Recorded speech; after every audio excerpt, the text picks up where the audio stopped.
I am Jessica Hayes, 29, and literally last weekend, my rep as the family's silent financial backbone? Yeah, it totally backfired. The peace I'd sacrificed years of my life quietly maintaining, it blew up into a full-on family meltdown at Barrett's engagement party. Barrett, my older brother, my family's golden boy, straight up demanded I publicly acknowledge his lavish lifestyle as something he earned himself. When I finally clapped back, setting the record straight, the room went dead silent. "You've always been jealous," Barrett shouted, pointing a champagne flute at me as though it were a weapon, his cheeks flushed deep crimson. My parents, Clyde and Beverly, stared in horror, frozen as if they couldn't quite process their prized son's outburst. Everyone stood there, eyes darting between Barrett's furious face and mine, mouths half open, unsure who to side with, waiting for the next eruption. But here's the tea. Barrett's tantrum didn't break me, it lit a spark that ignited something long buried beneath layers of obedient silence and quiet resentment.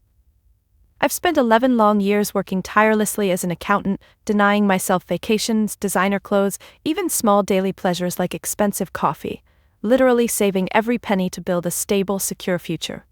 And for what? So Barrett could jet off to Ibiza on private charters, so he could buy sports cars to impress his endless rotation of girlfriends, so my parents could maintain their illusion of upper-class respectability, hosting extravagant dinners, paid for by money I thought was safely tucked away in my personal savings? Standing in that room, my chest burned, my throat tight as my entire life flashed before me. A life built on discipline, sacrifice, and silence. Barrett hadn't just spent his trust fund, he'd spent mine too. The realization had hit just days before this miserable evening when I discovered my accounts drained, over $200,000 gone, the meticulous spreadsheets, the careful budgeting, the sleepless nights I'd endured, all stolen without hesitation or remorse. And now Barrett had the nerve, the absolute audacity to demand I publicly validate the lie? No more. In that moment, surrounded by sparkling chandeliers and murmuring guests, my pain sharpened into clarity.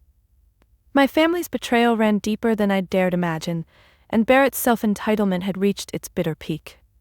"You just ruined us," Barrett snarled, voice shaking with anger and embarrassment, oblivious to the irony dripping from every word. Everyone stared, waiting for my reaction, waiting to see if I'd fold as I always had. But this time, I wouldn't give him the satisfaction. I lifted my chin, feeling calmness settle over my body despite the chaos around me. This humiliation, this betrayal, I wouldn't let it destroy me. Instead, it would become the foundation of my freedom. Because I had a plan, a bold one, built from quiet strength and ruthless determination. Barrett's wedding was in just a week, an event that promised even more lavish excess at my expense. Little did he know, his perfect day would become the stage for a reckoning that no one would ever. But first, drop a comment telling me where you're watching from. Hit subscribe, and stay with me for the most satisfying revenge you'll ever. Looking back, it's almost, you wouldn't believe what I'll do once I finally flip the script. Growing up in the Hayes household, my invisibility wasn't an accident, it was practically tradition. Barrett's childhood trophies lined the living room shelves, gleaming golden testaments to his achievements. My straight-A report cards, quietly slid under fridge magnets, were quickly obscured by restaurant menus and reminders of Barrett's football practices. Even when I graduated at the top of my class and landed my first job at an accounting firm, my parents' response had been muted at best. Beverly had offered me a distracted smile over her afternoon martini, muttering something about, "Good for you, Jessica," before returning immediately to Barrett's latest drama. This time, a minor fender bender involving a leased BMW. Every family gathering reinforced the hierarchy, reminding me exactly where I stood. At my 21st birthday dinner, a quiet affair at a small local restaurant, Barrett had stumbled in late, tipsy and loud, dominating conversation with stories of his latest exploits. Clyde and Beverly had laughed indulgently at every exaggerated anecdote, ignoring the small velvet box I'd placed nervously on the table. Inside had been a modest gold bracelet, my own gift to myself, symbolizing years of careful saving. But when I'd shyly opened it, Barrett's loud declaration, "Oh, how cute, Jess. Did you buy that at a mall kiosk?" had sucked the joy right out of the room, reducing my proudest achievement into something petty and small. That was Barrett's gift, taking my quiet victories and effortlessly turning them into humiliations. Each time, my parents would just laugh, dismissing his cruelty as just Barrett being Barrett. I learned quickly to swallow my pride, push down resentment, and quietly retreat to the shadowy sidelines. My career thrived despite their dismissal, driven not by approval, but by quiet defiance. Every promotion, every salary increase, I tucked these successes away like secrets, never mentioning them to my family. I knew better than to expect acknowledgement or celebration. But Barrett's every stumble earned sympathy, attention, and, infuriatingly, more money. When his first business venture, a high-end men's grooming line, collapsed after just 8 months due to mismanagement and frivolous spending, Beverly had patted his hand soothingly, cooing, "It's all right, sweetheart. Jessica can help straighten it out." And like clockwork, my parents turned expectant eyes toward me, silently demanding that I step in, clean up, and fix Barrett's mess. Of course, I complied. I always complied, assuming that once I'd righted his sinking ship, they might finally see me. But recognition never came. Each success Barrett claimed was quietly underwritten by my silent labor, my diligent planning, my steady financial support. Yet my contributions remained invisible, overshadowed by Barrett's dazzling displays of wealth and charisma. When he announced his engagement to Imogen, a woman as glamorous and demanding as he was, the family had erupted into celebration, showering the couple with praise, parties, and endless financial backing. And again, Barrett's triumph eclipsed my quieter, harder-won milestones. This relentless invisibility weighed heavily, but something inside me began to shift with every silent indignity. Each dismissal sharpened my resolve, strengthening a hidden determination that no one saw building beneath my composed exterior. Quietly, methodically, I'd begun constructing a life they couldn't touch, building financial independence they couldn't sabotage. Only now did I realize just how crucial that decision would become, because my family's betrayal was deeper than just financial. And my silence? It was about to become my most powerful weapon. The first sign something was deeply wrong came just weeks before Barrett's engagement party. It had been another late night at my tiny, cluttered apartment, the faint hum of my laptop the only company. The glow from my screen illuminated spreadsheet after spreadsheet, each line a careful brick in the fortress I'd painstakingly constructed over the past decade. My eyes skimmed across familiar figures, savings account balances etched into memory like sacred numerals. But that night, when I clicked to open my personal accounts, something twisted in my stomach. The numbers staring back were impossible, grotesque. My heart slammed in my chest, throat closing as panic flooded in. The careful balance of over $200,000, every cent earned, tracked, protected, had vanished. In its place was a hollowed-out void, a mere shell, drained almost dry. I clicked again, frantic, certain there had to be some mistake, some glitch. But reality crushed down with unbearable clarity as transaction records emerged, a long, ugly trail of withdrawals and transfers to unfamiliar accounts. Each one traced back months, even years, carefully disguised behind names of vendors I'd never seen. My careful budgeting and financial discipline had been robbed, siphoned away slowly, meticulously. It was theft, deliberate and systematic, done by someone who knew my habits intimately. Bile rose in my throat as suspicions hardened into certainty. My family, my own flesh and blood, had stolen everything.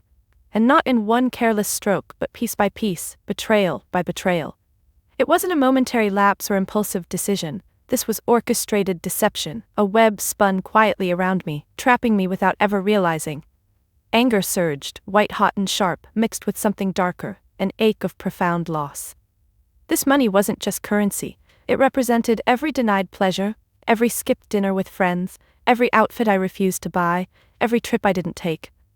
It was supposed to be my freedom, my escape hatch from a family who saw me only as an invisible source of support.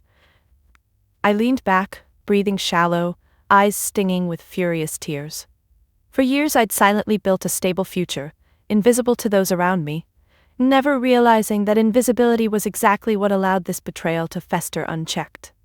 But beneath despair, something else stirred. A quiet, fierce resolve. They thought they'd drained me dry, left me powerless and broken. They underestimated the quiet strength that had sustained me through every humiliation, every dismissal. It was time to use it.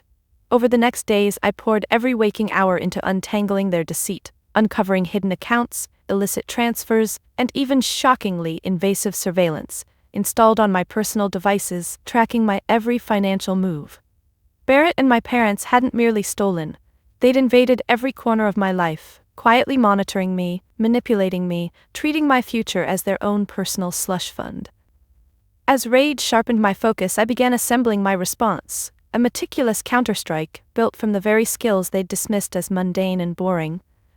Unknown to anyone, I'd built something else beneath the surface, something larger, protected, hidden away in quiet investments and anonymous accounts. They'd thought they'd taken everything, but my stolen savings were merely bait, distracting them from the real fortune I'd quietly amassed. A fortune no one could touch, secured beyond their reach. Soon, at Barrett's wedding, his crowning moment of entitlement, they'd learn the price of betrayal. The quiet, overlooked sister was about to deliver a lesson they'd never forget. The day of Barrett's wedding dawned crisp and bright, sunbeams slicing through my bedroom curtains as if mocking the storm brewing inside me.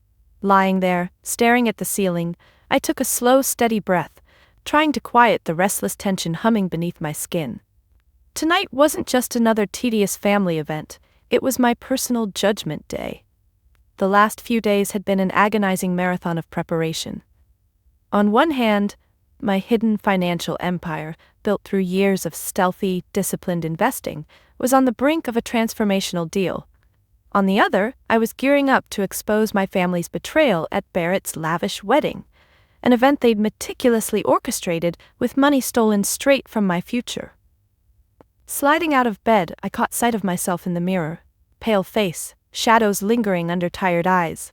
The woman staring back was both a stranger and familiar friend, someone who'd quietly endured years of dismissal but whose silence was now about to scream louder than anything Barrett could ever imagine. A ping from my phone interrupted my thoughts. It was my best friend Holly, a lifeline amidst the chaos. "You holding up?" she texted. "Barely," I replied honestly. "Today's gonna be intense." Her response was immediate. "You've got this. They underestimated you for way too long. Time to show them who you really are." Holly was right. My family had no clue about the depth of my determination or the strength behind the quiet daughter they'd so easily overlooked. Tonight would change everything.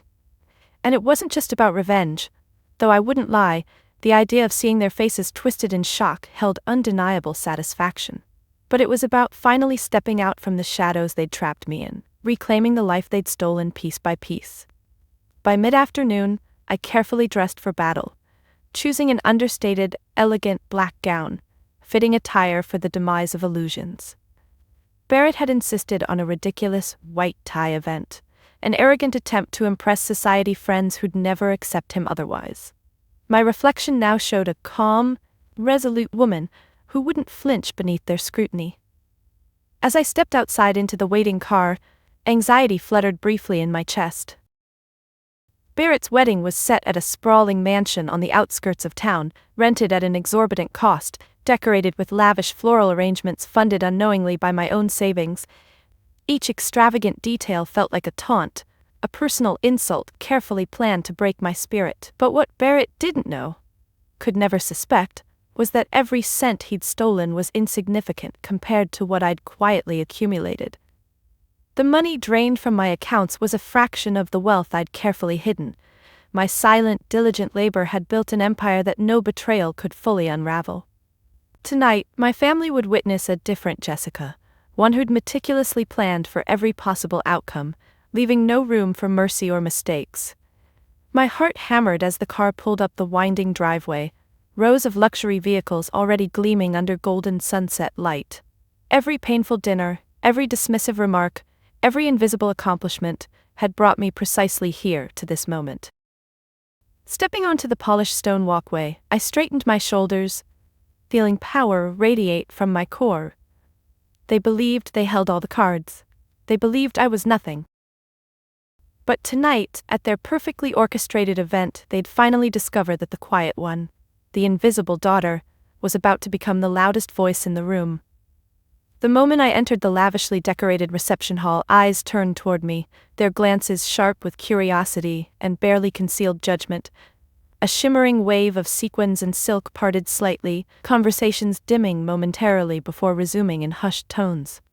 Barrett's wedding guests, a parade of family friends, distant relatives, and business acquaintances, didn't need words to communicate their surprise at my presence. My rare appearances at family events had become a topic of whispered speculation, yet tonight, no one dared to approach me directly. I forced a composed smile as servers glided by with crystal trays of champagne. Taking a glass, I felt my heartbeat steady slightly, a silent reminder to myself that tonight I was in control. But my calm quickly shattered when Beverly, my mother, emerged from the crowd, her smile brittle and practiced. "Jessica," she purred sweetly, her voice dipped in honey but eyes cool and assessing. "I wasn't sure you'd actually show up. So brave of you, considering how challenging this must be." Her words dripped with subtle venom, her eyes traveling disdainfully over my simple black gown. "You always preferred the shadows, didn't you?" I took a careful sip of champagne, matching her smile with practiced ease. "Someone had to keep things grounded, Mom. You know how Barrett loves to soar, usually on borrowed wings." Her eyes hardened for a fraction of a second before she masked it with another insincere smile. "Don't spoil tonight for your brother, he's worked so hard." I nearly laughed at her audacity, but maintained my composure. "Oh, I'm sure he has," I replied softly, holding her gaze steadily, although working hard seems subjective in this family. She hesitated, momentarily caught off guard, then swiftly recovered her poise. "Do try to behave tonight, Jessica. Jealousy is an ugly shade." With a final cutting glance, she melted back into the crowd, leaving me clutching my champagne flute a little tighter, fingers tingling with suppressed anger. Before I could fully regroup, Clyde appeared at my side, his tall figure stiff in a tailored tuxedo. "Jessica," he said curtly, clearly uncomfortable, "your attendance tonight is appreciated. I hope you'll refrain from causing further embarrassment to this family." "Embarrassment?" I echoed, a flare of defiance coloring my voice despite my attempt at restraint. "Funny choice of words, Dad. I always thought embarrassment was reserved for those who steal from their own daughter." His face flushed crimson, jaw tightening as he fought to maintain composure. "Watch your tone," he warned sharply, voice lowered to a harsh whisper. "Tonight is about Barrett. Don't make a scene." I tilted my chin up slightly, meeting his stare directly. "Oh, there won't be a scene, just a reckoning. But don't worry," I said evenly, "it'll be subtle, just the way you like it." His eyes narrowed dangerously, nostrils flaring, but before he could respond, Barrett himself appeared, practically swaggering in his crisp white tuxedo, his arm possessively wrapped around Imogen's slender waist. "Jess," he drawled, eyes bright with malicious amusement. "Glad you finally decided to support me. I was worried you'd stay home sulking." Imogen giggled lightly, barely hiding her enjoyment. "It must be difficult," she simpered, "living in Barrett's shadow." My pulse quickened with indignation, the taste of champagne suddenly bitter on my tongue. But instead of rising to their bait, I offered a serene smile. "Shadows have their advantages," I murmured, holding Barrett's gaze until his confidence faltered just slightly. "After all, you never know what they might conceal." He blinked, momentarily unsettled, before his arrogance quickly returned. "Whatever helps you sleep at night, Jessica." I watched them saunter away, feeling my anger crystallize into unshakable resolve. Tonight, their contempt had reached new heights, their cruelty sharper than ever before. But it only fueled my determination. Every insult, every slight would soon become meaningless noise, drowned out by the devastating truth about to be revealed. They had no idea just how powerful shadows could be, until tonight. Dinner unfolded precisely as I expected, like a meticulously staged play designed solely to highlight Barrett's supposed brilliance. Candlelit tables overflowed with rare delicacies, crystal goblets sparkled, and expensive champagne flowed endlessly. At the head table, Barrett basked in attention, delivering boastful anecdotes as laughter and applause echoed around him. From my distant seat, I silently endured each pompous remark, gripping my silverware tight enough to bruise. Just when I thought I could weather it all quietly, Clyde stood up, gently tapping his glass. The murmuring hall hushed instantly, every gaze fixating on my father. I watched him carefully, suspicion churning uneasily in my gut. Clyde cleared his throat, taking a deliberately dramatic pause before beginning. "Tonight, we celebrate Barrett. A son whose accomplishments fill us with immeasurable pride, he began grandly. Polite applause rippled through the room as Barrett beamed smugly. Clyde continued, his voice dropping to a colder, sterner tone. But there's something else that must be addressed openly. My stomach twisted painfully, dread creeping up my spine. Clyde's eyes zeroed in on me, the entire room following his gaze. His voice hardened, laced with calculated cruelty. Unfortunately, not every family member has chosen to support Barrett's success. Jealousy has clouded judgment, leading Jessica down a regrettable path of bitterness and resentment. Gasps punctuated the stunned silence as my cheeks burned hot with humiliation. Clyde's voice rose louder, unyielding. Due to this ongoing disruption, Beverly and I have made a painful but necessary decision. Effective immediately, Jessica is no longer part of this family. The silence that followed Clyde's declaration was deafening. Faces blurred around me, their expressions mixtures of shock, disbelief, and morbid curiosity. Beside Clyde, Beverly nodded solemnly, her eyes carefully avoiding mine. Barrett's smile was openly triumphant, his fingers entwined possessively with Imogen's, basking in my disgrace. My throat tightened unbearably, heart pounding in ears that felt strangely distant, disconnected. For a moment, panic threatened to overwhelm me, the cruelty of Clyde's announcement leaving me momentarily breathless. Yet beneath humiliation simmered something stronger, something sharp-edged and clear. Without a tremor, I slowly rose, the scrape of my chair against marble echoing starkly. Voices murmured softly, anticipating a scene, a breakdown. But instead, I steadied my breathing, squaring my shoulders as I met Clyde's frigid stare directly. Jealousy? I echoed quietly, disbelief dripping from every syllable. Is that the story you're telling yourselves? That I envy Barrett's lies, his fraud? A ripple of whispers surged again, confusion mixing with intrigue. Clyde's jaw tightened, eyes narrowing dangerously. Be careful, Jessica, he warned icily. You're embarrassing yourself further. But embarrassment had lost its sting. A cold clarity washed over me, cleansing away the sting of betrayal. You're mistaken, Clyde, I responded calmly, voice steady despite my trembling hands. The embarrassment tonight belongs entirely to you. With one last steadying breath, I gently placed my napkin on the table, deliberately unhurried, and stepped away from the glittering spectacle. Clyde's eyes burned into my back, Barrett's laugh cutting cruelly through the stunned silence behind me. Yet each careful step away felt strangely lighter, freer. They'd finally done it, disowned me openly, stripped away the pretense of family loyalty. They thought they'd destroyed me, cast me aside, forgotten. But their arrogance had blinded them. They couldn't see that by officially casting me out, they'd handed me the greatest weapon imaginable, complete and total freedom from their expectations. And tonight, at the height of their carefully orchestrated celebration, they were about to discover exactly what happened when you underestimated Jessica Hayes. I walked swiftly toward the grand marble entrance hall, my heels clicking sharply against polished stone, echoes bouncing off towering columns. My breath came shallow and fast, pulse racing wildly in my ears. The strength I'd summoned during Clyde's ruthless public disownment faltered now, leaving me shaken and raw. Pausing in a shadowed alcove, I leaned against the cool marble wall, eyes closed tightly, fighting tears that threatened to fall. Just when I thought I'd been prepared for their cruelty, they'd reached deeper, twisting betrayal into something uglier than I imagined possible. My phone vibrated suddenly in my clutch, jolting me sharply back to reality. Blinking away the sting of tears, I stared blankly at the screen. It was a call from Maxine Sullivan, my trusted attorney and closest financial advisor, the woman who'd helped safeguard my secret empire. Taking a shaky breath, I answered quickly, desperate for a lifeline. Maxine? Her voice was firm, a note of triumph hidden beneath professional calm. Jessica, I know the timing is unexpected, but this couldn't wait. It's done. The deal went through. The investors have signed. You're officially in control of assets totaling just over $3 million. I sank against the wall, knees weak, disbelief washing over me. $3 million, far beyond the amount stolen, beyond even my own cautious expectations. Maxine continued, a rare warmth softening her voice, sensing my stunned silence.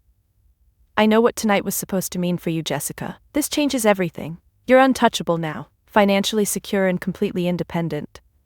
A rush of emotion surged through my chest, tears welling freely now. Gratitude, vindication, relief. It all mingled fiercely, overwhelming me. Maxine, you have no idea how much I needed to hear this, I whispered shakily. They just disowned me in front of everyone. There was a pause, then Maxine's voice came steady and resolute. Then they've unknowingly given you exactly what you needed. Now you have the clarity and the power to make them accountable. It's time. Her words sank deeply, stirring something powerful within me. Barrett's arrogant smile, Beverly's icy disdain, Clyde's cruel dismissal, all of it rushed back with startling intensity, sharpening my resolve. My family thought they'd crushed me, but their rejection had only stripped away the last of my fear. Drawing a slow breath, I nodded to myself, the decision now unshakable. You're right, Maxine. It is time. She chuckled softly, warmth audible through the phone. Good. I've known you long enough to understand exactly what you're capable of. Tonight, everyone else finds out. Ending the call, I straightened, squaring my shoulders with renewed strength. Footsteps approached from behind. Holly had slipped out, worry creasing her brow. Jess, are you okay? What happened? Turning, I met her eyes steadily, smiling gently. Actually, Holly, I'm better than okay. Everything's finally fallen into place. They think they've won, but they're about to learn exactly what happens when you underestimate someone who spent years preparing quietly. Holly studied me carefully, then nodded, fierce pride gleaming in her eyes. Then let's go show them exactly who they're dealing with. Together, we turned back toward the glowing ballroom, laughter and music filtering through gilded doors. My humiliation, so sharp moments ago, now burned into something else. Confidence, clarity, and a fierce determination to reclaim the dignity they'd tried to strip from. They thought they'd destroyed me with cruelty, disownment, and betrayal, but all they'd done was clear the stage for the ultimate reversal, one they'd never forget. And tonight, at Barrett's perfectly choreographed wedding, my quiet revenge would finally become the loudest voice of all. The ballroom lights sparkled brilliantly, oblivious to the quiet storm about to unfold beneath them. As Holly and I stepped back into the crowded space, a hush spread rapidly, eyes flickering toward me, eager for another taste of drama. At the head table, Barrett and Imogen laughed freely, their voices carrying through the now tense silence. Clyde and Beverly watched cautiously, suspicion shadowing their proud faces. I moved calmly toward the microphone, standing near the stage, my heartbeat steady despite adrenaline roaring beneath the surface. Barrett spotted me and his smile faltered briefly, unease flickering in his eyes. Clyde stiffened, clearly expecting another emotional outburst he could quickly dismiss. He was gravely mistaken. Picking up the microphone, I tapped it softly, the gentle thud echoing across the ballroom. Conversations froze instantly, every face turning toward me expectantly. Barrett's expression hardened, mouth twitching nervously. Forgive me for interrupting, I began quietly, voice steady and clear, carrying across the silent hall. I realize my father made quite a statement tonight, publicly disowning me. But before you all return to celebrating Barrett's supposed achievements, there's something you deserve to know. Murmurs rippled anxiously through the crowd, eyes widening with intrigue. Clyde half rose, jaw clenched. Jessica, stop this, he warned sternly, voice shaking with suppressed anger. Ignoring him calmly, I held firm. I spent 11 years quietly building financial stability, believing my sacrifices were safe, protected. But, recently, I discovered my entire life savings had been stolen, drained systematically by my own family to fund Barrett's extravagant lifestyle. Gasps erupted throughout the hall, whispers cascading furiously. Barrett shot upright, face drained of color, mouth working soundlessly. Beverly clutched the edge of the table, knuckles white. That's ridiculous, Barrett finally managed to sputter, attempting indignation but sounding desperately hollow. She's just jealous. I held his panicked gaze unwaveringly. Jealousy? I repeated softly, voice edged with calm certainty. No, Barrett, just incredibly thorough. You see, after discovering the theft, I also uncovered something else. Hidden cameras and software installed by my family, invading my privacy for years, monitoring my finances, quietly exploiting every cent I earned. Now the room erupted fully, outraged gasps, whispered condemnation, shocked disbelief surging through the crowd.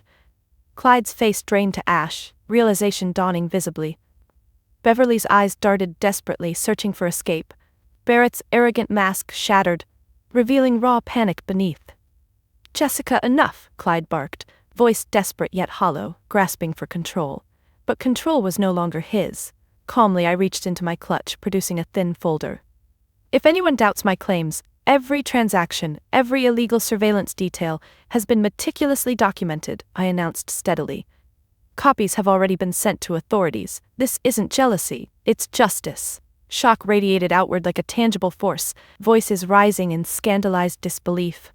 Barrett sank into his chair, Imogen stepping quickly away from him, betrayal clear on her flawless face. Beverly's careful elegance crumbled visibly, panic blazing behind eyes usually cold with superiority. "Tonight was supposed to be Barrett's perfect moment," I concluded softly, looking directly at my family. "But instead, it's finally time everyone knew exactly who you are beneath the carefully crafted masks. You didn't just betray your daughter, you betrayed yourselves." Dropping the microphone gently, I turned to leave, every step resonating with profound relief. Voices swirled in furious debate behind me, accusations hurled at my family, their carefully constructed facade irrevocably shattered. I walked out with Holly by my side, feeling a weight lift from my shoulders with every step. They'd thought they'd destroyed me, but their cruelty had freed me instead. Tonight, the shadows I'd inhabited for so long had finally broken wide open, exposing the truth no one could ever hide again. Leaving Barrett's wedding behind felt like stepping from a storm into the warmth of sunlight.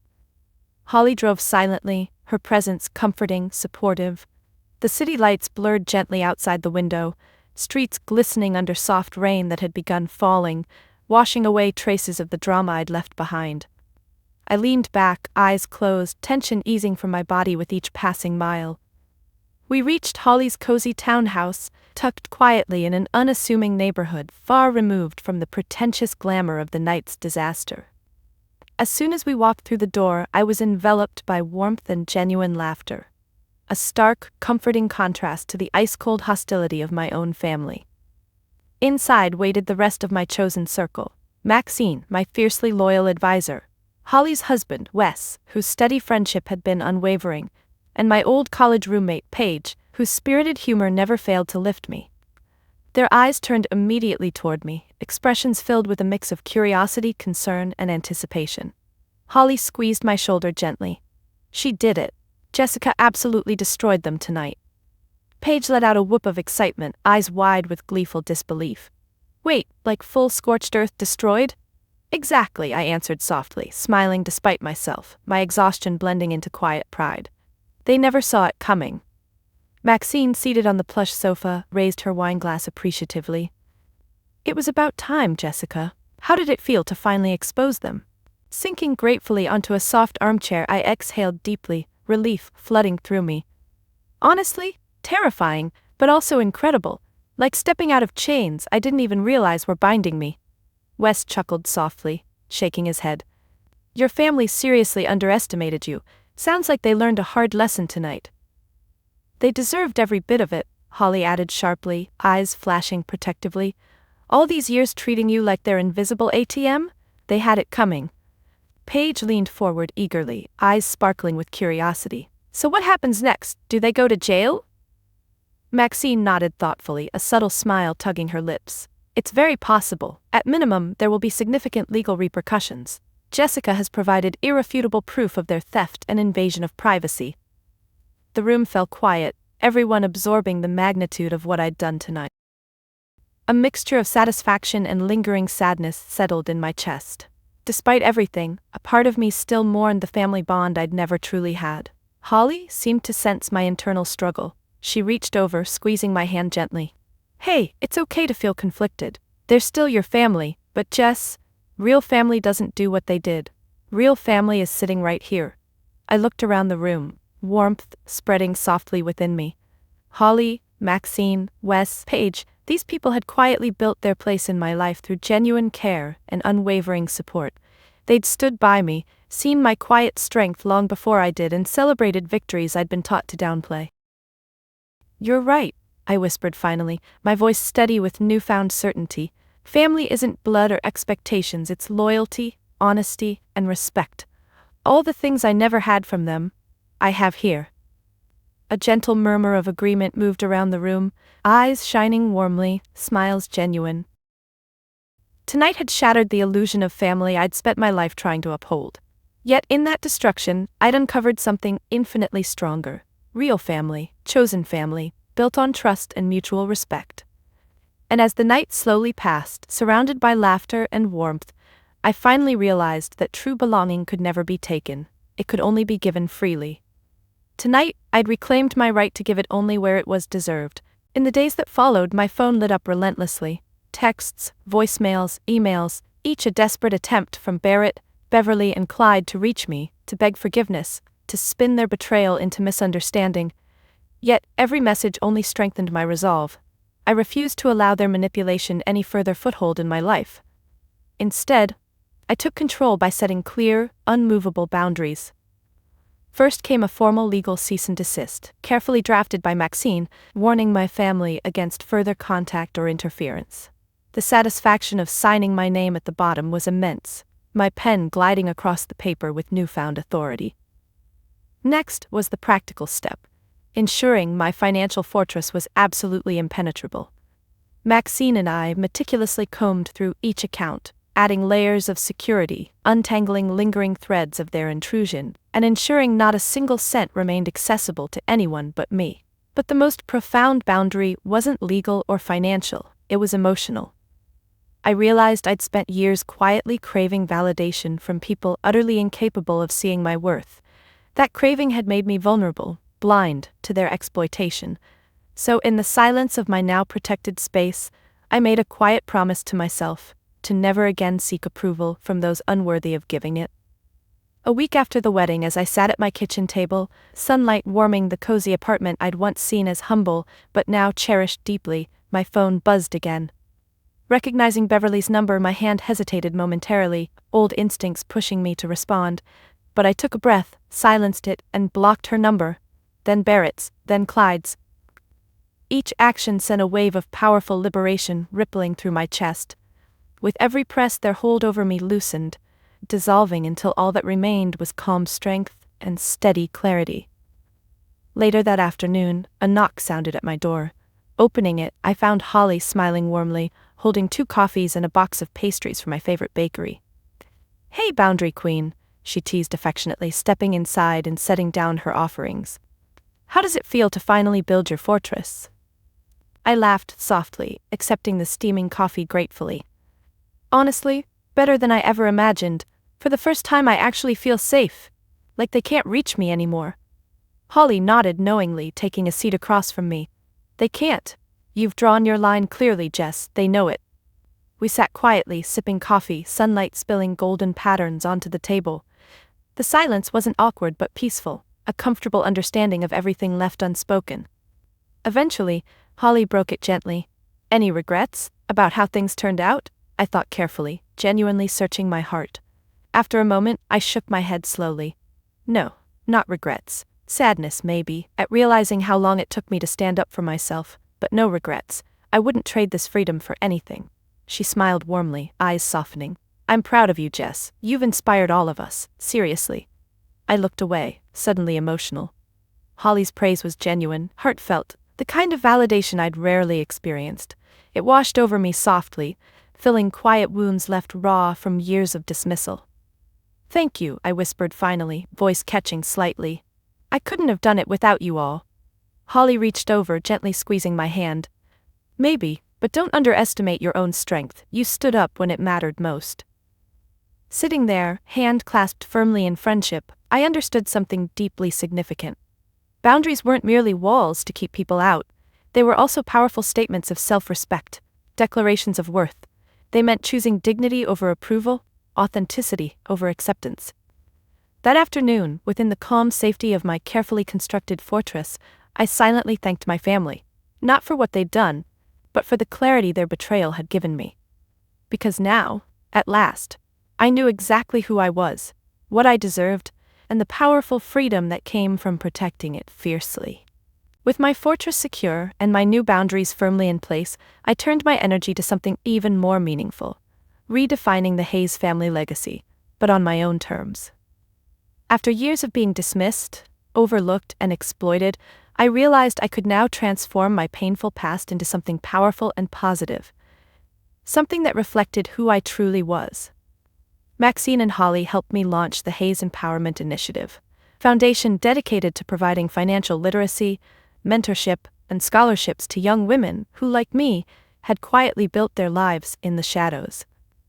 The day we officially announced the initiative felt both surreal and profoundly fulfilling, like stepping fully into the light I'd always been denied.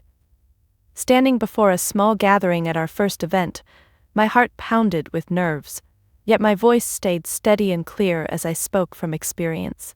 I know firsthand how easily hard work and quiet sacrifice can be dismissed or exploited, but no woman should ever have her value erased simply because she chooses quiet diligence over loud bravado. As applause rippled warmly through the room, I caught Holly's proud smile, Maxine's approving nod, and Paige's enthusiastic thumbs up. Each gesture of support reinforced the path I'd chosen, a path built not on bitterness or revenge, but on genuine empowerment and positive change. In the following weeks, applications flooded in, each one a powerful reminder of just how common and how overlooked stories like mine truly were. Each young woman's story resonated deeply, and everyone strengthened my determination to ensure they received recognition, support, and the visibility I'd been denied. Then, on a quiet Wednesday afternoon, my phone rang unexpectedly. I glanced down and paused, my breath catching. It was Barrett's number, somehow slipping past my careful blocks. My fingers hovered uncertainly, tempted to ignore it, but something inside urged me to answer one last time. "Jessica," Barrett's voice came through quietly, unsteady, stripped of his usual arrogance. I don't expect forgiveness, but please hear me out." I sighed softly, keeping my voice steady. "Go ahead." He hesitated, struggling noticeably with his words. "You were right about everything. We destroyed everything good, everything real. I'm not asking you to trust me or forgive me, but I wanted you to know I see clearly now. What you built, what you accomplished, it's remarkable." His voice broke slightly, sincerity evident beneath shame. "For once, I'm genuinely proud to call you my sister, even if you'll never speak to me again."